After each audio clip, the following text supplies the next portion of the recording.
በመካከለኛው ምስራቅ ምድር በተለይም ደግሞ የዓለም የኢኮኖሚ ደም ስር ተብሎ በሚጠራው የፋርስ ባህረ ሰላጤ አካባቢ ዛሬ ሰማዩ በደመና ሳይሆን በባሩድ ጭስና በሚሳኤል ፍንጣሪዎች ተጋርዶ ውሏል። እጅግ አስፈሪና አውዳሚ የሆነው የኃያላኑ ፍጥጫ ያንን እጅግ ስሱና ተሰባሪ የተኩስ አቁም ስምምነት በአንድ ጀንበር ካፈር ደባልቆታል። በኩዌት ዓለም አቀፍ አውሮፕላን ማረፊያ ላይ የወረደው የአስደንጋጭ የድሮን ናዳ የሰላማዊ ሰዎችን ሕይወት ከመቅጠፉም ባለፈ የቀጠናውን ፖለቲካ ወደማይመለስበት የታሪክ አዘቅት ውስጥ ከተውታል። በዛሬው ትንታኔያችንም የኢራን አብዮታዊ ዘብ በኩዌት ላይ የፈጸመውን የበቀል ጥቃትና አሜሪካ በኢራን ገንዳጫዊ መርከብ ላይ ሰነዘረችውን የሚሳኤል እርምጃ ከዚህ ባለፈ ፕሬዚዳንት ዶናልድ ትራምፕ በእስራኤሉ መሪ ቤንያሚን ኔታንያሁ ላይ ያዘነቡትን እጅግ ዘለፋ የተቀላቀለበት ቁጣና ከኢራኑ የበላይ መሪ ጋር ስላላቸው ምስጢራዊ ግንኙነት በሰፊው ይዘናል። የኩዌት ሰማይ ባልተጠበቁ የሞት መልእክተኞች ተወረሩ።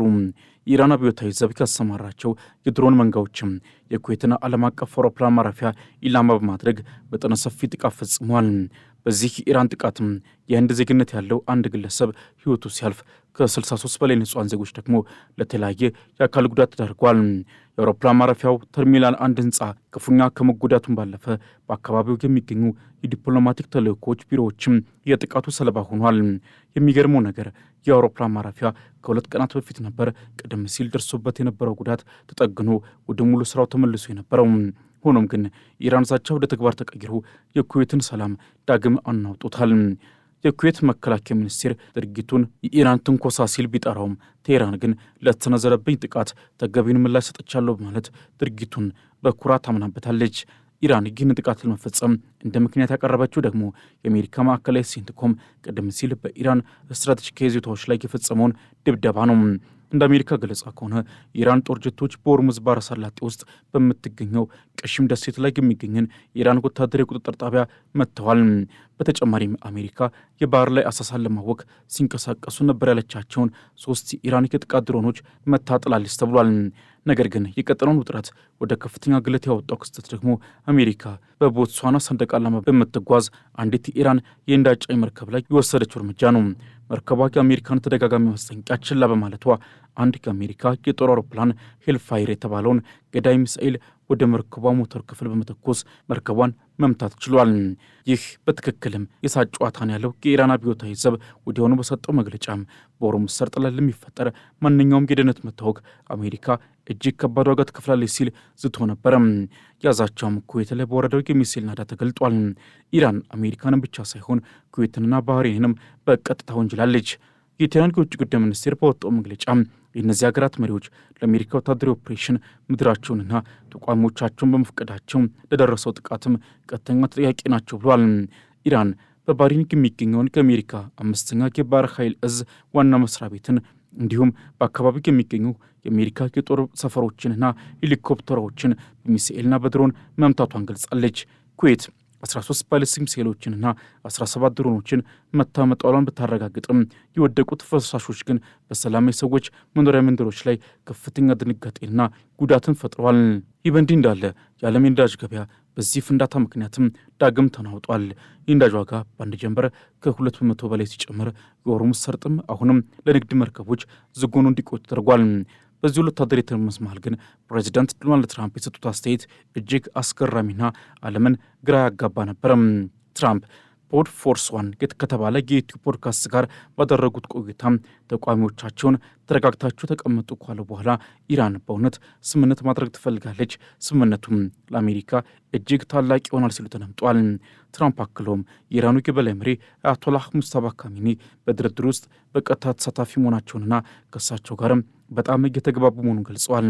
አንድ ቀን ፊት ለፊት እንገናኝ ይሆናል ያሉት ትራምፕም ኢራን የኒውክሌር መሳሪያ ባለቤት ላለመሆን ቀድሞውኑ መስማማቷን በመግለጽም የዓለምን ጂኦፖለቲካዊ ስሌት ገልብጠውታል። ኢራን እስካሁን ይህንን ባታረጋግጥም ትራምፕ ግን በራሳቸው የዲፕሎማሲ መንገድ ውጤት እያመጡ መሆኑን ለደጋፊዎቻቸው እያበሰሩ ነው። ሆኖም ትራምፕ ለኢራን እያሳዩት ያለው ልስላሴ ለእስራኤሉ ወዳጃቸው ቤንያሚን ኔታንያሁ ግን ወደ ኃይለኛ ቁጣ ተለውጧል። ትራምፕም በዚሁ ቃለ ምልልሳቸው ኔታንያሁን እብድ ወይም ኢፊንግ ክሬዚ በማለት መጥራታቸውን አረጋግጧል። እኔ ባልኖር ኖሮ ዛሬ ያለው እስር ቤት ነበረ፣ እኔ ነኝ የምጠብቅህ በማለትም ኔታንያሁን በአመስጋኝነት ጦት የወነጀሉ ትራምፕም እስራኤል በሊባኖስና በሂዝቦላ ላይ የምታካሄደውን ጦርነት መላው ዓለም እስራኤልን እንዲጠላ ያደረገ ነው ሲሉ ወቅሰዋል።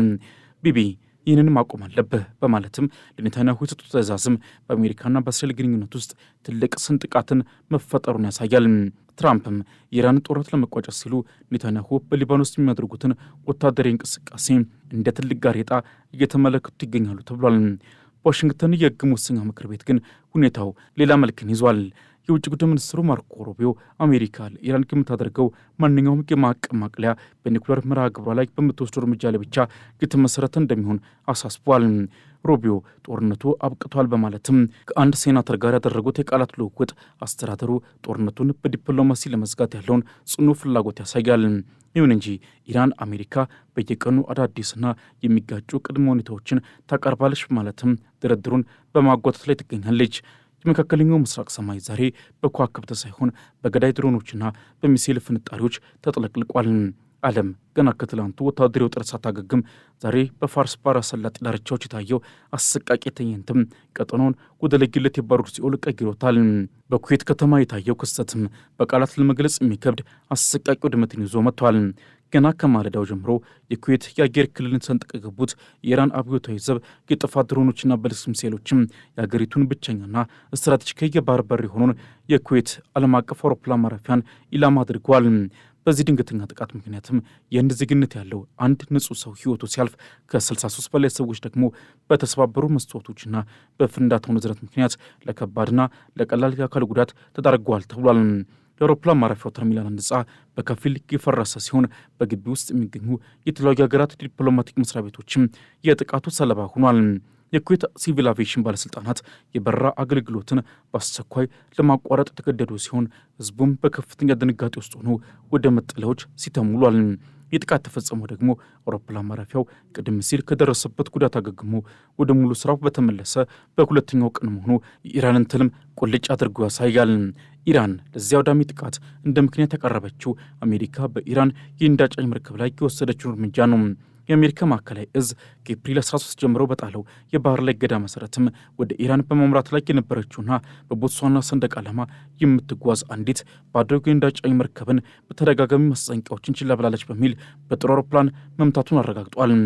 አንድ የአሜሪካ ኤፍ-16 ጦር ጀት እጅግ አጥፊ ሚሳኤል ወደ መርከቧ ሞተር ክፍል በመተኮስ መርከቧ መምታቷ የሚታወቅ ሲሆን ይህ እርምጃም ቴህራንን ክፉኛ አስቆጥቷታል። አብዮታዊ ዘቡም ወዲያውኑ የሆርሙዝ ሰርጥን ደህንነት ማወቅ ለአሜሪካ ወታደራዊ ኃይል ዋጋ የሚያስከፍለው መሆኑን የዛተውን ዛቻ በኩዌት ላይ በወረደው የሚሳኤል ናዳ በግልጽ አሳይቷል። ኢራን አሜሪካን ብቻ ሳይሆን ኩዌትንና ባህሬንንም ለደረሰው ጥቃት ወንጀለኛና ግልጽ ተጠያቂ ናችሁ ስትል ወንጅላችኋለች። የቴህራን የውጭ ጉዳይ ሚኒስቴር እንዳለው እነዚህ ሀገራት ግዛቶቻቸውንና ወታደራዊ ተቋማቶቻቸውን ለአሜሪካ ጦር ኦፕሬሽን ክፍት ማድረጋቸው በኢራን ላይ ለተሰነዘረው ጥቃት ተባባሪ ያደርጋቸዋል። ኢራን በባህሬን የሚገኘውን የአሜሪካ አምስተኛ የባህር ኃይል እዝ ዋና መስሪያ ቤትን እንዲሁም በአካባቢው የሚገኙ ጦር ሰፈሮችን በሚሳኤልና በድሮን መምታቷን በይፋ አምናለች። ኩዌት 13 ባሊስቲክ ሚሳኤሎችና 17 ድሮኖችን መታመጣሏን ብታረጋግጥም የወደቁት ፍርስራሾች ግን በመኖሪያ መንደሮች ላይ ክፉኛ ጉዳት አድርሰዋል። የህንድ የውጭ ጉዳይ ሚኒስቴርም የዜጎን መሞት ተከትሎ ጥቃቱን በከፍተኛ ሁኔታ በማውገዝ ሁሉም ወገኖች ወታደራዊ እርምጃቸውን እንዲያቆሙ ጥሪ አቅርቧል። በዚህ ወታደራዊ ትርምስና የባሩድ ጭስ መሃል ግን ከአትላንቲክ ውቅያኖስ ማዶ የሰማነው የፕሬዚዳንት ዶናልድ ትራምፕ ድምፅ ዓለምን እጅግ ያስገረመና ግራ ያጋባ ነበር። ትራምፕም ከዩቲዩብ ፖድካስት ጋር ባደረጉት እጅግ ግልጽና አነጋጋሪ ቆይታ የኢራኑ የበላይ መሪ አያቶላህ ካሜኒን በድርድር ውስጥ በቀጥታ ተሳታፊ ናቸው ሲሉ ጠርተዋቸዋል። ከነሱ ጋር በጣም እየተግባባ ነው ያሉት ትራምፕም ኢራን የኒውክሌር መሳሪያ ባለቤት ላለመሆን ቀድሞውኑ ተስማምታለች ማለትም ዓለምን ያስገረመ አለፍ ሲልም ያስደነገረን ንግግርን አድርገዋል። ትራምፕ አክለውም አንድ ቀን ፊት ለፊት እንገናኝ ይሆናል ያሉትም ከአያቶላህ አሊ ካሜኒ ጋር ታሪካዊ ስብሰባ ለማድረግ ያላቸውን ፍላጎት የሚያሳይ ሆኗል። ይህ የትራምፕ ንግግር በአንድ በኩል ለዲፕሎማሲ ያላቸውን እምነት ቢያሳይም በሌላ በኩል ግን በጦር ሜዳው ላይ ካለው እውነታ ጋር የሚጋጭ መስሎ ታይቷል። ይሁን እንጂ ትራምፕ ለኢራን ካሳዩት ልስላሴ ይልቅ ለእስራኤሉ ጠቅላይ ሚኒስትር ቤንያሚን ኔታንያሁ ያሳዩት ኃይለኛ ቁጣ ነው የዓለምን መገናኛ ብዙሃን አርዕስት የያዘው። ትራምፕም ለኔታንያሁ የደወሉለትን ስልክ በማስታወስ ኔታንያሁን እብድ በማለት መጥራታቸውን በይፋ አረጋግጧል። እኔ ባልኖር ኖሮ ዛሬ ያለው እስር ቤት ነበረ። እኔ ነኝ አንቶኒዮ ታደግኩት ማለትም ኔታንያሁን ያጣጣሉበት መንገድም ትራምፕ እስራኤል በሊባኖስና በሂዝቦላ ላይ የምታካሄደውን ጦርነት መላው ዓለም እስራኤል እንዲጠላ ያደረገ ነው ሲሉ ወቅሷቸዋል። ቢቢ ይህንን ማቆም አለበት ሲሉም ጥሪ ያቀረቡት ትራምፕም በአሜሪካና በእስራኤል ግንኙነት ውስጥ ታይቶ የማይታወቅ ስንጥቃትን እየፈጠሩ ስለመሆኑ ያሳያል። ትራምፕ የኢራን ጦርነት ለመቋጨት ያላቸውን ፍላጎት ኔታንያሁ በሊባኖስ የሚያደርጉት ወታደራዊ እርምጃ እያደናቀፈባቸው መሆኑን በቁጭት ገልጸዋል። በዋሽንግተን የዲፕሎማሲ መስመር ደግሞ ሌላ ፍልሚያ እየተካሄደ ይገኛል። የአሜሪካው የውጭ ጉዳይ ሚኒስትሩ ማርኮ ሩቢዮ አሜሪካ ለኢራን የምታደርገው ማንኛውም የማዕቀብ ማቅለያ በኒኩሌር መርሃ ግብሯ ላይ በምትወስደው እርምጃ ላይ ብቻ የተመሰረተ እንደሚሆን ለኮንግረሱ አባላት አሳስበዋል። ሩቢዮ ጦርነቱ አብቅቷል በማለት ከአንድ ሴናተር ጋር ከደረጉት የቃላት ልውውጥም አስተዳደሩ ጦርነቱን በዲፕሎማሲ ለመዝጋት ያለውን ጽኑ ፍላጎት ያሳያል የተባለ ነው። ይሁን እንጂ ኢራን አሜሪካ በየቀኑ አዳዲስና የሚጋጩ ቅድመ ሁኔታዎችን ታቀርባለች በማለትም ድርድሩን እያጓተተች ነው ስትል ትከሳለች። የኢራን የውጭ ጉዳይ ሚኒስትር ቃል አቀባይ እስማኤል ባቃይም ዋሽንግተን የሰላም ስምምነቱን ጽሑፍም በየጊዜው እንደምትቀይርና ይህም ለድርድሩ መክሸፍ ምክንያት መሆኑን ገልጸዋል። የዚህ ወታደራዊና ዲፕሎማሲ ፍጥጫ ውጤት ደግሞ በዓለም የኢኮኖሚ ገበያ ላይ ወዲያውኑ ታይቷል። በኩዌት ላይ የተሰነዘረው ጥቃትና የሆርሙዝ ሰርጥ አሁንም ተቆልፎ መቆየቱ የነዳጅ ዋጋን በአንድ ጀንበር ከ2 በመቶ በላይ እንዲጨምር አድርጎታል። የዓለም የነዳጅ አቅርቦት 1/5 የሚያልፍበት የስልታዊ መስመርም አሁን ላይ በኢራን ድሮኖችና በአሜሪካ የጦር መርከቦች መካከል የሚደረግ የሞትና የህይወት ፍልሚያ አውድማ ሆኗል። ፕሬዚዳንት ትራምፕ ለተቺዎቻቸው ተረጋግታችሁ ተቀመጡ ቢሉም መሬት ላይ ያለው እውነታ ግን ዓለምን ወደ ታላቅ የኢኮኖሚ ቀውስ እየገፋት ነው። የዛሬው የመካከለኛው ምስራቅ ምሽት በስጋትና በጭንቀት የተሞላ ነው።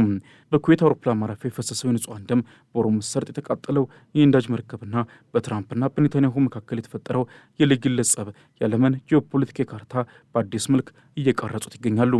ትራምፕና ሙጅተባ ካሚኒ በሚስጥር ተስማምተዋል ወይስ ይህ ሁሉ ወታደራዊ ጥቃት የታላቁ ጦርነት መባቻ ነው የሚለው ጥያቄ አሁንም ምላሽ አላገኝም።